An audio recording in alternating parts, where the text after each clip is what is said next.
The 5 Languages of Love is a model which describes the way we feel loved and appreciated. We all have preferences for how we give and receive, nurture, care and love. This can be applied to young people and the care and nurture that adults provide. Let's consider each of the 5 different love languages. Examples will be made specifically that are appropriate for young people. 1. Words of affirmation. These are verbal expressions of love, appreciation, and gratitude. Someone who has a strong preference for this love language feels most comfortable saying how they feel about someone else and receiving verbal messages from others. Examples of this love language include giving compliments about effort and attitude, commenting on how much you value and appreciate the individual or your time with them, verbalizing that you care about their happiness and well-being. Someone who is tuned into and values verbal communication may, however, find negative, critical words or insults very hurtful and upsetting, and take longer to forgive. Physical touch. People who prefer the love language of physical touch feel most connected to others through different forms of physical contact, such as hugs, holding hands, or a touch on the shoulder, as well as sitting or being in close proximity to one another. It is important to seek permission to touch another person, and in some professional job roles, this is not appropriate.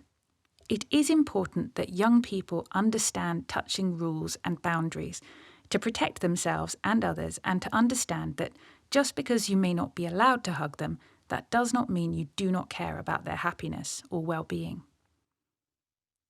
3. Receiving gifts.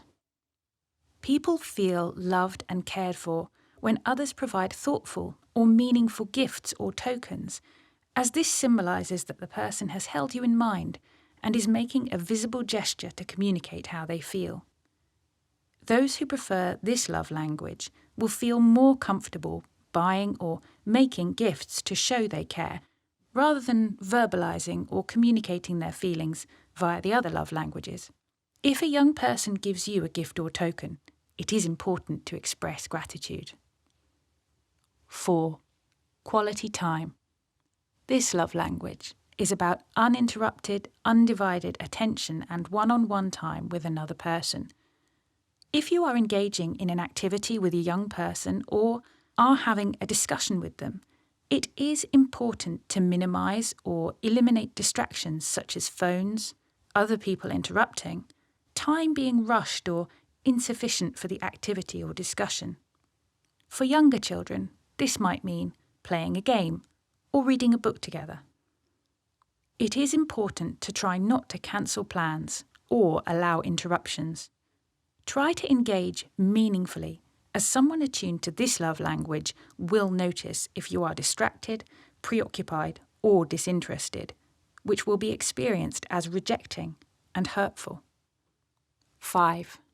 Acts of service.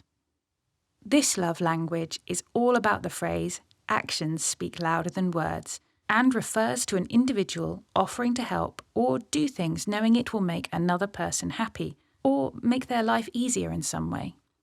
This includes offering to help problem solve or doing things together and volunteering to take on responsibilities, actions which require time, thought, and effort. It is important, if an individual's love language preference is acts of service, that offers to help are genuine, followed through, and not done begrudgingly or with the expectation of a favour in return. Everyone will be able to engage in all 5 of the love languages, but it can be really helpful to consider your own preferences as well as those of the young person you are working with or supporting, so that you can communicate warmth, care, and nurture in a way that is attuned to their preferences, thus having more of a significant and meaningful positive impact.